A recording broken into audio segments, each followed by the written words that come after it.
Okay, I'm back.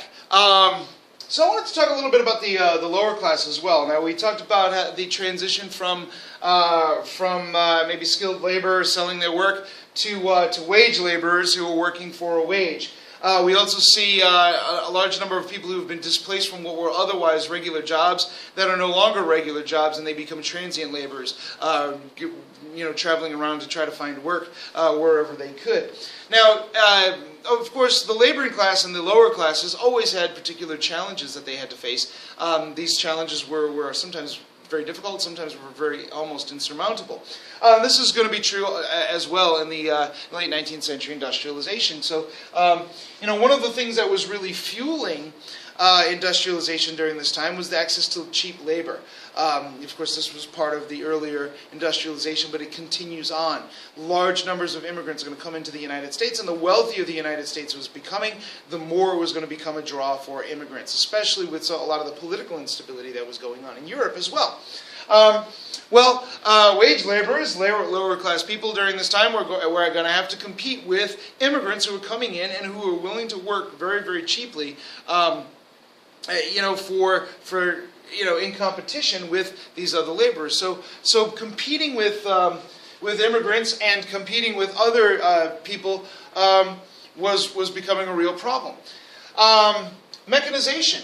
Many of the jobs that were being done at this point are actually becoming mechanized. So at one point I made furniture, but now a machine can make furniture cheaper and faster than I can. Now maybe the machines can't make them cooler and more ornate, but most people really can't afford that.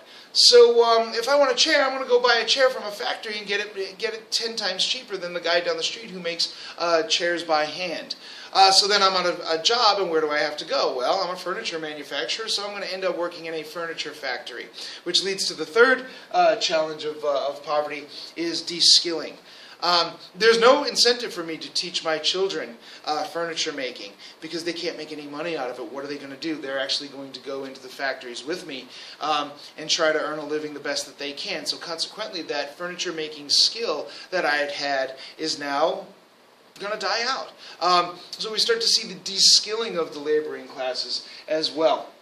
So now we talked about inequality, and I wanted to show you this graph to talk about inequality, but also to teach you a little something about reading graphs and charts. And now this chart is designed to show divergence in income for Americans, and it divides it up. So it's real wages and per capita income of all Americans, and it's between 1870 and 1900.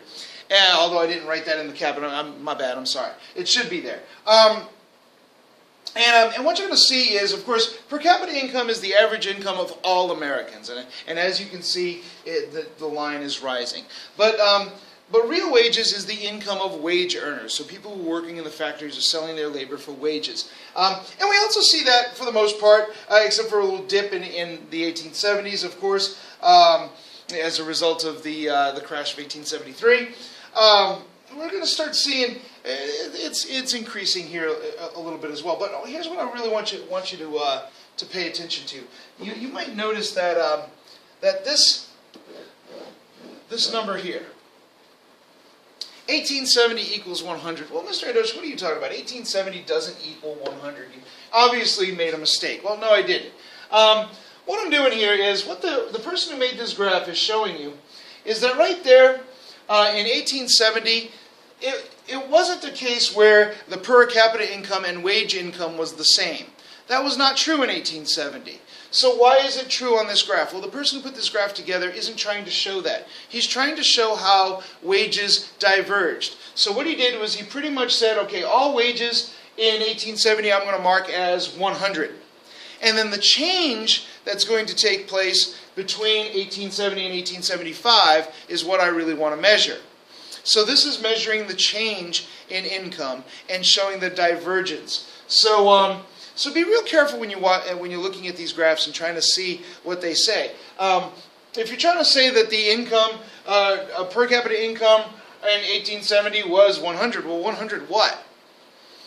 well, that's not the point that this guy's trying to make. He's just trying to say that he's showing the change in the income.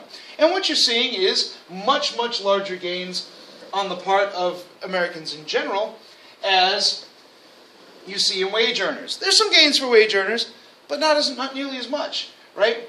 And so what is this? What is this stuff in between then? What's going on? What explains this difference? Well, this is the difference between the income that was being made by the upper class and the middle class. Alrighty?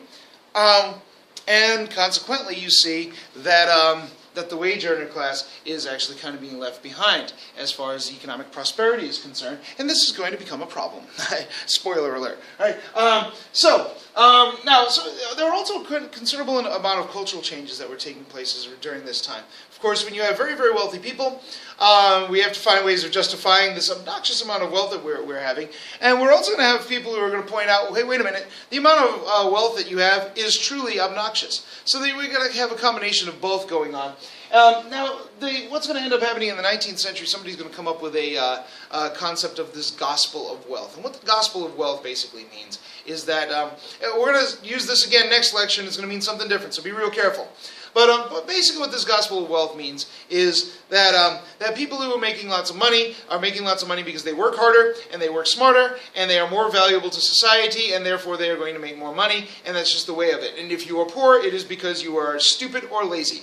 And that's just the way of it. And there's just no getting around it. So stop complaining about not having enough money, because if you were just smart enough, you'd have enough money. So shut up. All right, this is the idea of the gospel of wealth, and you can kind of see I have kind of a negative attitude with regard to this. This is one of my particular bias, but this was actually a significant social feature during this time, and is in fact remains a significant cultural feature today in many corners. This is related to an idea that came out of Europe, started originally by a fellow by a sociologist by the name of Herbert Spencer. This idea of social Darwinism. Darwinism was kind of bastardized into being defined as the survival of the fittest. Well, it wasn't quite that. Or at least that's not the way Darwin himself defined it. That's actually more the way Herbert Spencer defined it. The idea was pretty much the same. In essence, what's going on is that the people who are wealthy because they are the most capable people in the society. The people who are poor because they are not.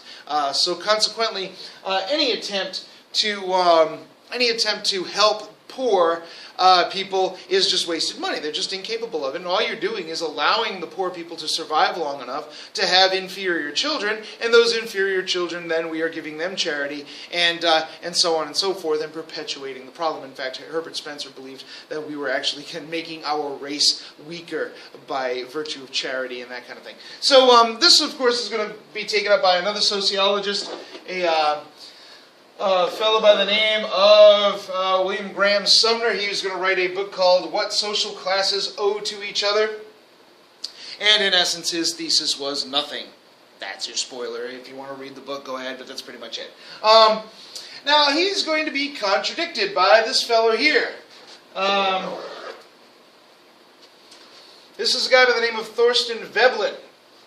And Thorstein Veblen came up with a book called his Theory of the Leisure Class. And what Thorstein Veblen concluded was that people who were wealthy were spending time doing a lot of some interesting things. Of course, we learned that there was now leisure time for middle-class people and for upper-middle-class people to do leisure activities. So people were spending their time in doing leisure activities. The wealthy people, of course, were yachting and playing golf and horseback riding and stuff along those lines. They were doing things. And what Veblen is saying is that they're doing these things specifically to show that they are wealthy and that they have leisure time, and therefore doing so is something that helps increase their status among their peers and among the community. He also outlined that another thing that we do is that we're creating what we would call a consumer culture. You know, previous to this, what we would say, if we would base our identity based on what we did for a living or who our family was. But now, according to Veblen, during the 19th century, we were basing our sense of personal identity based on the stuff that we owned, the stuff that we bought. We were what we buy. So consequently, I am a Chevy pickup truck. But somebody who is very, very wealthy is a Ferrari, right? Now the reality is, if I drive from my home to my place of business, I can get there just as efficiently and just as effectively as the guy who's driving the Ferrari. So why is the guy driving the Ferrari spending $200,000 more for his Ferrari than I paid for my truck? That is something that Thorstein Veblen referred to as conspicuous consumption. He's buying the Ferrari to show everybody that he's rich enough to buy a Ferrari. And of course, if you combine this with the idea of social Darwinism, what he's saying is, I am a superior individual. Whereas me, I know I'm a superior individual, and I don't need to prove it to anybody, so I bought a truck. I also can't afford a Ferrari. But anyway, well, that's the idea of conspicuous consumption. And Thorstein Veblen thought that this was an extremely wasteful use of wealth, that this was a very, very wasteful way of using our resources, our capital resources. We're also going to see an increase in a desire for education. Of course, we've already kind of talked about this, so I'll move on. And another thing that's going to come about, of course, if, in order to demonstrate your status, being able and using your leisure time for the sake of self-improvement, going to the museum or going to the opera. You don't like opera, but you're gonna go to the opera anyway. It's gonna make you a better person. So okay, I'll go to this stupid opera. Actually, I like opera. It's actually pretty cool. But self-improvement, exercising, making myself physically fit. These are things that are coming out of the 19th century and this movement of self-improvement, which is actually going to be influential when we talk about the progressive era later on. Now, another thing that we see going on during this time is urbanization. Urbanization is, in other words, is the growth of cities. And what is fueling this growth of cities? Well, a couple of things are always fuel the growth of cities, and that's demographic change. People are moving into the cities. Well, who's moving into the cities? In the 19th century, it was immigrants, and it was people who were displaced on the farms. We'll talk about that in just a moment. And of course, these cities were growing much faster. This is an image of Mulberry Street around 1900. This was a largely Italian, about exclusively Italian-American neighborhood. And let me see if I can get my zero back. Let's move this around. There we are. All right. So what was these things were creating some huge challenges at the time. What you see here is buildings that are called tenements. These tenements are pretty much your working class neighborhoods. What you would have is your stores and shops down here on the floor, on the ground floor, and then above is where people would live in these balconies. And especially in these Italian neighborhoods, these balconies oftentimes became gardens, where the Italians would plant their vegetables and stuff like that. Now, if you follow Mulberry Street all the way back into the back here, this region here, it's very difficult to see there, so I'm just going to link that down. This was an area known as Mulberry Bend. And Mulberry Bend was pretty much the people who couldn't afford to live on Mulberry Street. This was the cheapest of the housing. These were the slums. Lowest rate housing. And Mulberry Bend no longer exists. It was actually bulldozed because things had gotten just so decrepit and so bad in that area. Shortly after this picture was taken, that the city literally just bulldozed it down and put a park there, and the park still exists. And of course, this is a largely this is an Italian-American community, which means that it is referred to as a ghetto. I know our modern concept of a ghetto is a little bit different from this, but a ghetto is an area where people of the same ethnic makeup live. The term that we would use today is an ethnic enclave. And if you didn't speak Italian on Mulberry Street, it was probably going to be relatively difficult for you to get along and for you to do business with it and buy any of these delicious vegetables that are there on the outs. Also, too, the city started to invest in these cities became bigger. We're becoming bigger and bigger. People are going to need to move around a little bit better. So we're going to encourage it. We're going to invest in streetcars and elevated trains, otherwise known as Ls. Of course, these Ls will take you around the city, and your streetcars will take you around the city, and you may come into an area where you have your tenements, but you're also, as you go down the street and turn a left, you will find people who are not living in tenements, but rather living in townhouses. And if you which is these are your middle class and upper middle class neighborhoods in the cities. And then you travel a little bit further, and you'll start to see mansions like the John Jacob Astor mansion and stuff like that out there. And these were really, really amazing mansions that were just stuck right there in the middle of the cities. Now, oftentimes these cities were growing faster than they knew what to do. Faster, and there's more people in the cities than they can even accommodate. Think about this.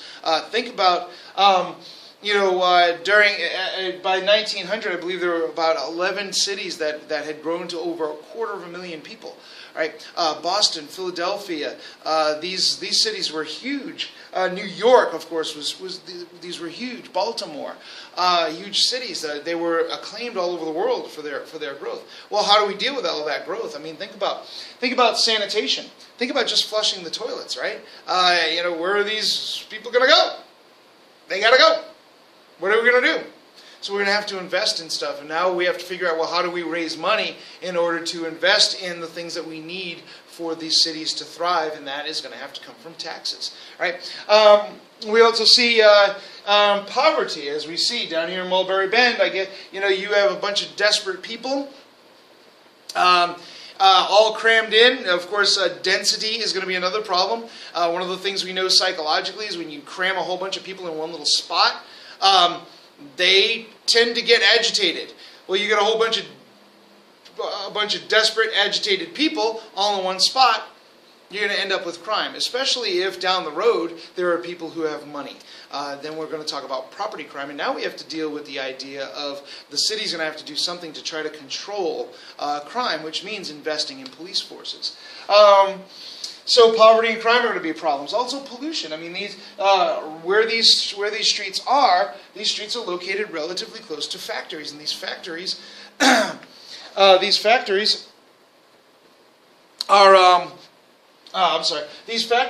going to just there's no rules regulating their output. So these factories are going to start spewing coal, ash, and sulfates and all kinds of nasty things into the air. They're going to dump their swill into the rivers. So pollution is going to become an issue.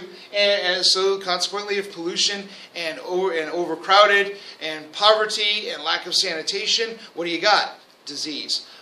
Smallpox, whooping cough among children, these kinds of illnesses, Legionnaire's disease is going to start to develop. So these are the problems that are going to be associated with urbanization. Moving along. Now, again, like I said, these urban centers and the factories weren't the only places that were affected by industrialization. During the 19th century, we were also going to industrialize our farms, which is going to be a huge bane in many ways to people who need food. They're going to be able to get access to food a lot cheaper, and also we're going to be able to expand our markets. If we can increase production, we can send our produce elsewhere, especially wheat. Wheat became a very huge commodity that we were shipping off to other countries all over the world. So these were global commodities. And these were referred to as bonanza farms. These were large corporations would get a bunch of capital together to go out and purchase large tracts of land. So we had these homestead farmers out in the plains who they had their 160-acre plots or whatever it was. Maybe they were able to purchase a little bit more, but now we have these large agricultural combines going in and buying thousands of acres of land and bringing their machines in and just ripping up the countryside and producing vast to produce. Well, what's going to happen to those small farmers those homestead farmers who are trying to make their living? They're going to have to compete with these large agricultural combines. And one of the things that's going to happen, these bonanza farms are also, since they're producing more produce, they're going to be able to negotiate lower transportation costs. I've got 10,000 tons of wheat that I need to ship. I want to put them on your railroad track. What are you going to do? What are you going to give me? All right, well, here's your price. Whereas I have about 1,000 pounds of wheat. I want to ship it on your train. Well, yeah, here's the price, and it's going to be significantly higher. You're not going to be able to negotiate it. So consequently, these large agricultural combines are going to be able to just completely outcompete the what used to be the homestead farmers. So we've got some real problems, some challenges that these farmers are going to face. This competition with big agriculture, these agricultural corporations, and like Dole Fruit and things like those, and also higher railroad fees that the railroads are going to start charging them to death. And as was the case with farming, what would end up happening is if you had a bad year, what you would have to do is you would have to take out a loan. Oftentimes you were mortgaging your land so that you could get enough resources to get your next year's crop planted. And then hopefully that next year's crop would be better and you could pay off your debts and then be okay. And this happened quite often with farming. But now, every year, largely because of these large agricultural combines, large agricultural corporations, every year was more and more difficult for small farmers to bring in a profit. So every year they were going further and further into debt and finding it more difficult to pay their debt. Many of these people, their fathers or their grandfathers had gone out into the plains and lived in the sod houses and braved the elements and braved the hardships and fought the Indians and did all the things that they needed to do to create a stable farm. Remember, they were given that land for free or for very, very little amount of money, and they made these farms work. And now all of a sudden these large corporations are coming in and out-competing them. And guess what's happening? They end up with mortgages on this land that they had gotten for free through the Homestead Act, but now they can't pay back those mortgages, so what do? They held their land through the droughts and the floods and the frozen winters. They held their land through the Sioux uprisings. They held their land through hardship and now through the cattleman wars, the wars with the cowboys. And now all of a sudden they're losing their land and they have to pay off their debts. And oftentimes what's happening is they're selling their land to these corporations, to these large combines. And now they're off. Now another thing that's happening here is these large combines don't need as many laborers. So even in those communities where you had these farming communities, you also had populations of day laborers who would go into the farms and work the farms during the day. But now there was no more need for them. So large numbers of farmers are going to leave the farms, and guess where they're going to have to go? They're going to have to go into the cities. And now, instead of making a living by working the land and selling their produce, they're actually now going to become wage workers. Hence the increase in the number of wage workers during this time. Now, on the other hand, these large corporations were able to produce massive amounts of food. Remember, this was around the time that Thomas Malthus had predicted that we were going to have world global-wide famines. No.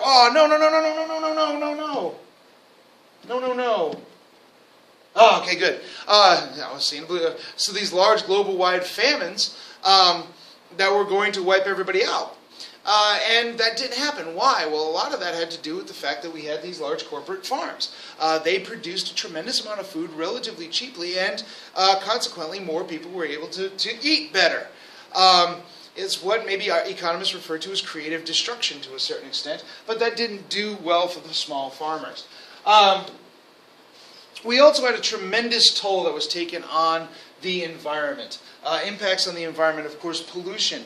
Pollution, by definition, is toxins added to the environment, added to the air, added to the water, added to the soil. We also see loss of biodiversity. I mean, if you think about the Great Plains, for instance, those large grasslands could accommodate all kinds of species. The buffalo, bison, little animals that were traveling in the grasses. There were wildflowers that grew and things along those lines. And now what we've done is we've gone and we've stripped it, and then we've just planted wheat.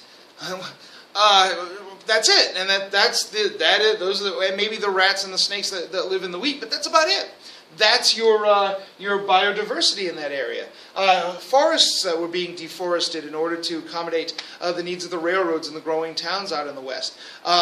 We're eliminating large numbers of biodiverse species. Soil depletion. These large, especially the large combines that were able to import and bring in large amounts of fertilizer, really weren't all that worried about conservation. So they stripped the land of everything they could produce. Of course, they wanted to maximize production. They have shareholders that they need to satisfy. So they are going to increase their production, and destroy the soil and deplete the soil over time.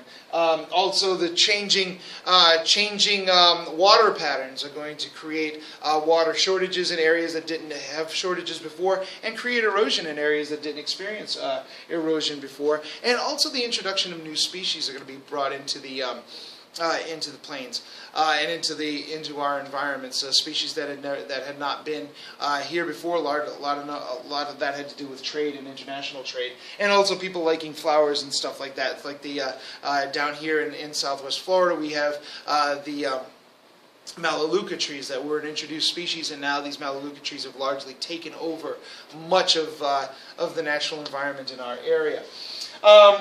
So consequently, this is really going to be one of those first cases where the government is going to start getting involved in environmental management and trying to mitigate environmental damage. Now, I'm not going to go through all of these. You can look these up on your own. But what's significant about these laws is these were all attempts by the government to try to mitigate and try to manage the environment, because even in the 19th century it was becoming apparent that the damage to the environment was of questionable stability.